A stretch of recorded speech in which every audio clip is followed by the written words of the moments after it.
అంటే బ్రహ్మానందం గారికి కోవై సరళ గారున్నారు. అంతకుముందు ఓ టైంలో ఆ! శ్రీలక్ష్మి గారు వీళ్ళందరూ ఉండేవారు పాత కామెడియన్స్‌లు. ఏవండీ 'కోవై సరళ' నాతోనే స్టార్టు. అవును. బ్రహ్మానందంతో గాదు. హ్మ్. నాతోనే స్టార్టు చాలా సినిమాలు. ఆ తర్వాత బ్రహ్మానందంతో కొన్ని సినిమాల్లో వేసింది. హ్మ్. కానీ నాతోనే ఎక్కువ సినిమాలు. హ్మ్. హ్మ్. మా ఇద్దరికి టగ్ ఆఫ్ వార్‌గా ఉండేది. అవును. 'కోవై సరళని' హ్మ్. చాలా ఉన్నాయి. చాలా సినిమాలు, చాలా క్యారెక్టర్‌లున్నాయి మా ఇద్దరివి. కానీ హైలైట్ ఏంటంటే 'మీరీ సౌందర్య' గారిది డ్యూయెట్. అది ఆకాశం అంత. 365వ రోజు సెకండ్ షో హౌస్‌ఫుల్ చూసా. అవును. 365వ రోజు. ఇంకా 100 రోజులు ఆడొద్దు సార్. మాకు కొన్ని కమిట్మెంట్ ఉండి రేపు తీసేస్తాను. హ్మ్. 365 రోజులు అయిపోయింది గదా! అని అన్నారు. అలాంటిది. ఒక పాట ఒక కమెడియన్ జేస్తే 365 రోజులు ఆడటం అంటే చిన్న విషయమా? అవును. అంతే గదా! అలాగే ఇంకా కొన్ని సినిమాలున్నాయి. 'సిల్క్ స్మిత్', 'బావలసయ్య' పాట గూడా పాటతో 100 రోజులు. అవును. 'బువ్వుంటే ఏమో కూరుంటే ఏమో' అని అడుక్కుంటే అది 100 రోజులు. పాటలతో 100 రోజులు ఆడిన సినిమాలంటే ఒక కమెడియన్‌గా అది నాకు గొప్ప గుర్తింపు, గొ గొప్ప ఒక గొప్ప విజయం. అది ఘనత. అవును. ఘనతే. నా అదృష్టం అది. కానీ సార్ సాడ్ థింగ్ ఏంటంటే 'సిల్క్ స్మిత' గారు వెళ్ళిపోయారు. 'సౌందర్య' గారు వెళ్ళిపోయారు. అవును. పాపం. మీకు తలుచుకుంటే బాధైతుంది కదా సార్ చాలా? చాలా. 'సిల్క్ స్మిత' గారు ఎలా ఉండేవారు సార్? చాలా చాలా క్లోజ్‌గా మంచి ఉండేవారు. వ్యక్తి అని అని అని అనేవారు. చాలా, చాలా, చాలా. ఆమె ఎవరిని కేర్ జేయదు. హ్మ్. ఎవరికీ నమస్కారం పెట్టదు. హ్మ్. కాలు మీద కాలేసుకొని కూర్చుంటది. హ్మ్. కూర్చొని కళ్ళద్దాలు మళ్ళీ. హ్మ్. అందరిని చూస్తుంటదిట్లా. నేనడిగాను, "బాస్ మీరు నల్ల కళ్ళద్దాలు పెట్టుకుంటారు. కాలు మీద కాలేస్తారు. అది ఎవరొచ్చినా తీయరు. హ్మ్. అంటే మీరు నిద్రబోతారా? లేక అబ్జర్వ్ చేస్తారా?" అని అడిగాను నేను. అయితే, "అది కాదు బాస్ ఫూల్స్ నన్ను చూస్తారు. ఇలా ఇలా చూస్తారు నన్ను. అందుకని నన్ను ఎవడు చూస్తున్నాడా అని గమనిస్తూ ఉంటా నేను కళ్ళద్దాలు పెట్టుకొని" అని చెప్పింది నాకు. మరి హీరోలొచ్చినా కూడా తీయవు గదా! అంటే ఎందుకు తీయాలా? హీరోలొస్తే? యాటిట్యూడ్ మంచి స్ట్రాంగ్. నాతో మాత్రం నన్ను చూడంగానే కాళ్ళు తీసేది. నన్ను చూడంగానే లేచి నిలబడేది. నేనెక్కడ కూర్చుంటే అక్కడికొచ్చి కూర్చునేది. హ్మ్. భలే లైక్ చేసేదండి నన్ను. హ్మ్. గ్రేట్. హ్మ్. Great artist. ఎందుకో సార్ గ్రేట్ మంచి మనుషులు తొందరగా వెళ్ళిపోతారనిపిస్తుంది వాళ్ళందరూ. అంతే. కదా! మంచోళ్ళు తొందరగా అయిపోతారు. కరెక్ట్. హ్మ్. మేము దుబాయ్ పోయినాం ఒక ఫంక్షన్‌కి. హ్మ్. నన్ను బాస్ అని పిలిచేది. హ్మ్. బాస్ మనం షాపింగ్‌కెళ్తున్నాం. నేనెందుకు బాస్ నువ్వు లిప్‌స్టిక్‌లయి కొనుక్కుంటావు. నేనేం కొనుక్కోను కదా! నాకొద్దు. నేను రానన్నా. అంటే లేదు నాతో నువ్వు రావాలి. నేను పర్మిషన్ తీసుకున్నా. అంటే పోయినాం. పోతే ఈమేమో కొనుక్కుంది. హ్మ్. ఓహ్! బ్లాక్ కళ్ళద్దాలు పెట్టుకొనొచ్చింది బయటికి. నేనక్కడ అటు ఇటు కూర్చొని అది ఇది ఏదో బాస్ ఎలా ఉంది? అంది. సూపర్ అన్నా. సూపరా? నిజంగా సూపరా? అయితే కొనేస్తున్నా. కొనేసేయి అన్నా. పోయింది. కొనేసా అనుకుంటూ వచ్చింది. ఇది మీరు పెట్టుకోండి బాస్ ఒకసారి అన్నది. పెట్టింది నాకు. ఓహ్! సూపర్ అన్నది ఇట్లా పెట్టి. అదేంటి బాస్ నాకు సూపర్ కాదు మీకు సూపర్ నాగా అన్నా. హ్మ్. చాలా బాగుంది. నేను అందుకే కొన్నాను నీకోసం. అన్నదండి. ఆ కళ్ళద్దాలు చనిపోయేదాకా దాచిపెట్టుకున్నాను. మంచిది. చాలా మంచిది. ఆ! అబ్బో! గ్రేట్. కానీ చాలా కష్టాలు, వివాదాలు, ఇక అయి పరిస్థితులు. వచ్చినాయిలెండి.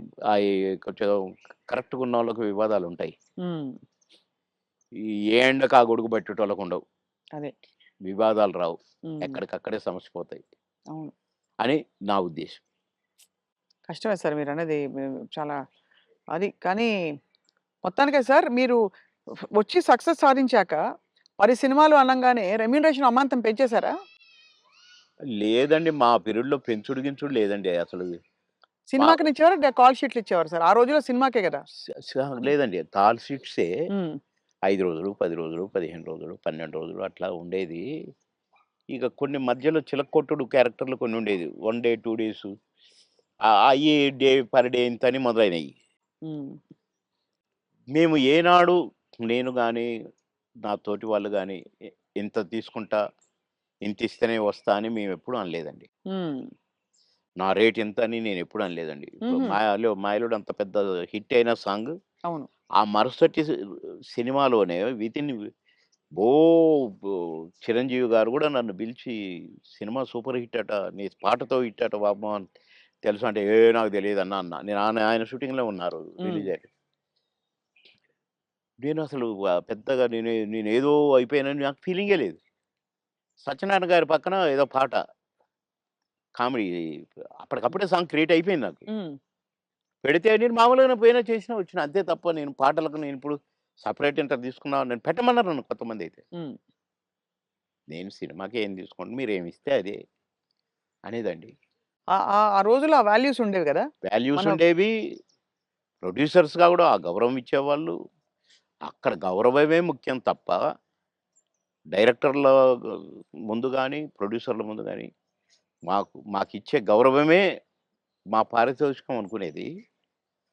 అంతే తప్ప ఏసేద్దాము, పెంచుదాము, లక్షలకు పెంచు అయన్ని మేమెప్పుడూ ఊహించలేదండి. అవును.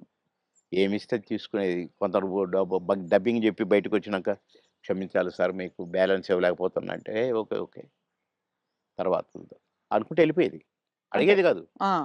మాకిచ్చిన చెక్కులు బౌన్స్ అయినయి ఎన్ని, నుంచి విజయవాడ, గుంటూరు దాకా కట్టొచ్చు తోరణాలు. ఆహా! అన్ని చెక్కులు బౌన్స్ అయినాయి మాయి. మేమెప్పుడు మీ చెక్ బౌన్స్ అయిందనలే. ఒకతనయితే నిన్ననే డబ్బింగ్ జెప్పించాడు. డబ్బులడిగితే సార్‌ని మా భార్య పుస్తెలతో ఆడబెట్టి, "నేను డబ్బులు తెచ్చి సినిమా కంప్లీట్ చేస్తున్నా సార్, రిలీజ్ చేస్తున్నా సార్. ఏం చేయాలి సార్? బిజినెస్ కాలేదు సార్" అంటే, "ఏయ్! వద్దొద్దు. మీరేం ఫీల్ గాకండి" అని ఎళ్ళిపోయాను నేను. హ్మ్. పొద్దున్నే వచ్చి ఇంట్లో ఉన్నాడట. "మీకోసం ఎవరో వచ్చిండ్రు ఆ రోజు." ఎవరంటే ఎవరో ప్రొడ్యూసర్ అట. "ఏంటండి" అనంటే, "సార్ క్షమించాలి. మీరు నాకు డేట్స్ ఇయ్యాలి సార్." "అదేంటి నిన్ననేగా డబ్బింగ్ అయిపోయింది" అంటే, "ఒక ఆఫర్ వచ్చింది సార్ నాకు. అందుకే మీ డేట్లు కావాలి నాకు. ఆ రోజులు ఇయ్యండి సార్ చాలు. ఇగో అడ్వాన్స్ కవరు." నిన్నటి నిన్న డబ్బులు అనొచ్చుగా? హ్మ్. అనలా. "ఇగోండి సార్ ఈ సినిమా అడ్వాన్స్" అన్నాడు. ఓకే. థాంక్ యూ అన్నా. డోర్ దాకా పోయిండు బయటికొచ్చి. అక్కడ వెనక్కి తిరిగి, "మీరు మహానుభావులు సార్. చల్లగా ఉండాలి. మీరు నిన్నటి డబ్బులు అడుగుతారేమోనని భయంతో వచ్చాను సార్ నేను. అడిగితే ఏదో ఒకటి చెప్పుదాం అనుకున్నా సార్. కానీ అసలు మీరు ఆ టాపికే ఎత్తలేదు. మీరు మహానుభావులు సార్" అన్నాడు. ఈ ముక్క చాలయ్య నాకు. డబ్బులు గాదు. నువ్వు మళ్ళా సినిమా తీస్తానని వచ్చావు చూసావు. హ్మ్. నువ్వు ఒక మనిషి ఒక సినిమా తీస్తే రోజుకు 200, 300 మంది బతుకుతారండి. అవును. అంతే గదా! ఇప్పుడు ఒక 100, 200 మంది జూనియర్ ఆర్టిస్టులు బతుకుతారు. ఇక్కడ ఈ సినిమాకు సంబంధించిన నటులు, వాళ్ళ అసిస్టెంట్లు, వాళ్ళ మేకప్ మ్యాన్‌లు బతుకుతారు. హ్మ్. డాన్సర్లు, డాన్స్ మాస్టర్‌లు బతుకుతారు. ఫైటర్లు, ఫైట్ మాస్టర్‌లు బతుకుతారు. ఇప్పుడు ప్రొడక్షన్ డిపార్ట్‌మెంటు, అటు డైరెక్షన్ డిపార్ట్‌మెంటు ఇంతమంది 24 క్రాఫ్ట్స్ మీరు అన్నం పెడతారండి నెల, 2 నెలలు. మీలాంటి వాళ్ళు ప్రొడ్యూసర్‌లు అవుతూ ఉండాలి. సినిమాలు తీస్తూనే ఉండాలి. అందుకనే నేను మీరు అడ్వాన్స్ అనంగానే తీసుకున్నాను అన్నా. అట్లా ఇండస్ట్రీ బతకాలని ఆలోచించాలండి. కానీ అదొకటే కాకుండా సార్ ఆ రోజుల్లో మానవ సంబంధాలు బలంగా ఉండేవి. వ్యక్తుల్ని నిజమండి. పోగొట్టుకోదని. నిజం. ఇవాళేంటి సార్ రోజుకి 5,00,000, 10,00,000 ఇట్లా ఉన్నాయి గదా! పేమెంట్స్ అన్నీ అవును. ఇట్లున్నాయి. కానీ ఆహ్, గంటల ప్రకారం ఉన్నాయి ఇప్పుడు. గంటల ప్రకారం కదా సార్ ఇప్పుడు? గంటలు. హ్మ్. నాకు అప్పట్లోనే నేను విన్నానండి. 'ఎన్టీ రామారావు' గారు గాని, 'కృష్ణ' గారు గాని డబ్బులు ఇయ్యకపోతే ప్రొడ్యూసర్‌ని అడిగేవాళ్ళు గారట. హ్మ్. 'కృష్ణ' గారికి ఒకసారి బ్యాడ్ పీరియడ్ వచ్చిందట. రోజు ఎన్నో సినిమాలు చేస్తూ, సంవత్సరానికి 12, 15 సినిమాలు హీరోగా చేస్తూ, అందరు హీరోలు 1, 2 సినిమాలే చేసేది. ఈయన 12 సినిమాలు, 15 సినిమాలు చేసేవాడు 'కృష్ణ' గారు. హ్మ్. అలాంటోడు అంటే డబ్బులు అడగడట. ఇస్తేనే తీసుకుంటాడట. అలాంటాయనకు సినిమాలు లేకుండా అయినాయి. హ్మ్. అలాంటాయన ఆగిపోయిన సినిమాల ప్రొడ్యూసర్‌ల కాడికి పోయి, ఎందుకు ఆగిపోయిందని తెలుసుకొని, ఎంతైతే స్టార్ట్ అయిద్దని తెలుసుకొని డబ్బులిచ్చి, నేనిస్తాను నేను తీస్తా మిగతా సినిమా అని తీసి పెట్టేవాడంట. హ్మ్. ఇయన్నీ విన్నాం. అంత అందుకని చేసి మాకిచ్చే గింతంతా ఇయ్యకపోతే దానికి ఏదో రాద్ధాంతం చేసి, నో అని వదిలేసారు. అసలు మీ ప్రయాణంలో మీరు కలిసిన దిగ్గజాలు, ఆ వ్యక్తులు ఇప్పుడు మిస్ అవుతారు కదా సార్ మీరు చాలా. అంటే ఇప్పుడు ఒక్కసారి కళ్ళ ముందు కాలం మారిపోయింది. కనపడట్లే అలాంటోళ్ళు. అదే కాలం మారింది తెలుస్తోంది. అంటే కలికాలం అంటారు గదా! అయ్యయ్యయ్యో! కొట్టొచ్చినట్టు కనపడుతుంది. నన్ను రమాప్రమని నేను అంటే మాతో పాటు కమెడియన్ అనుకోని, "అరేయ్! రమిగా" అని పిలిచేది నేను. "అరేయ్! రమిగా అరేయ్! ఇటు రారా, ఎవడురా నువ్వు" అని పిలిచేది నేను. బాబు మా కాలంలో ఇట్లుంది. మా సమ మా మా మా కాలం, మా అదే మా పీరియడ్ ఏదో అనేదనమాట. హ్మ్. ఏంటి ఊరికే మా కాలం అంటావు. నీకు ఆ కాలం కంటే ఎక్కువ డబ్బులిస్తున్నారు గదా! ఇంకొకసారి అనొద్దు మా కాలం అని నేను కోప్పడ్డాను. హ్మ్. కోప్పడి ఒకరోజు మాట్లాడలా. కానీ ఆ తర్వాత నేను సినిమా యాక్టర్‌గా ఇటు మంత్రి అయిపోయి మంత్రి ఆహ్, ఎలక్షన్ చంద్రబాబు నాయుడు గారికి యాక్సిడెంట్ ఓడిపోయినాం గదా! గవర్నమెంట్ అవును. ఓడిపోయింది. అవును. అప్పుడు ఒక సినిమా ఒప్పుకొని షూటింగ్‌కి పోతే నాకర్థమైందండి. రమాప్రభ కరెక్ట్. మీ కాలం కరెక్ట్. మా కాలం కరెక్ట్. ఈ కాలం ఏంటి ఇట్లుంది. హ్మ్. నాకు తేడా కనిపించేసిందండి. హ్మ్. షూటింగ్ దగ్గర ఎంత దరిద్రంగానంటే ఆర్టిస్ట్‌కి విలువ లేదు. అసలు షూటింగ్‌కి విలువ లేదు. ఎవడి పని ఆళ్ళు చేసుకుంటున్నారు. అసలు ఆ కల్చర్ మొత్తం పోయి వీధి నాటకాలేస్తారు చూడండి. అవును. అట్లా కనిపించిందండి నాకు. రమాప్రభ యూ ఆర్ కరెక్ట్ అన్నా. అనుకున్న మనసులో. హ్మ్. అవును. అట్లా ఇప్పుడు మా పీరియడ్‌కి, ఈ పీరియడ్‌కి కనపడుతుందండి క్లియర్‌గా. హ్మ్. అవును.